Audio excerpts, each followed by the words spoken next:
নমস্কার, কলকাতা টিভি ডিজিটালে আপনাদের সকলকে স্বাগত। শান্তিপূর্ণ বিক্ষোভ বা আন্দোলন সাংবিধানিক অধিকার। এই আন্দোলন বা বিক্ষোভকে স্তব্ধ করতে গিয়ে পুলিশের লাঠিচার্জ কখনোই গ্রহণযোগ্যতা পায় না, এমনটাই মন্তব্য সুপ্রিম কোর্টের।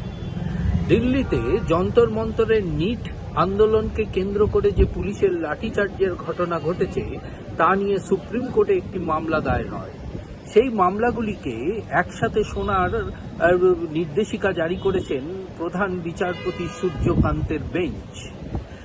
প্রধান বিচারপতির কাছে আজ এই মামলাটি সম্পর্কে তার দৃষ্টি আকর্ষণ করলে তিনি বলেন যে কোনো বিক্ষোভ বা আন্দোলন শান্তিপূর্ণভাবে হওয়া উচিত। এই বিক্ষোভ এবং আন্দোলনে সাংবিধানিক অধিকার রয়েছে।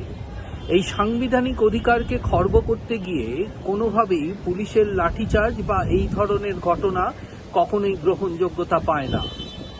প্রধান বিচারপতির আরও মন্তব্য যে এই বিষয়ে একটি রূপরেখা তৈরি করার প্রয়োজন রয়েছে।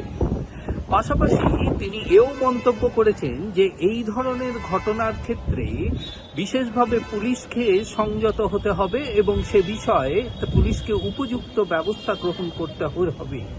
তার কারণ আন্দোলনকারীদেরও যেমন জীবনের গুরুত্ব রয়েছে, তেমনি পুলিশ যারা নিরাপত্তার দায়িত্বে রয়েছে তাদেরও কিন্তু সেই গুরুত্ব রয়েছে।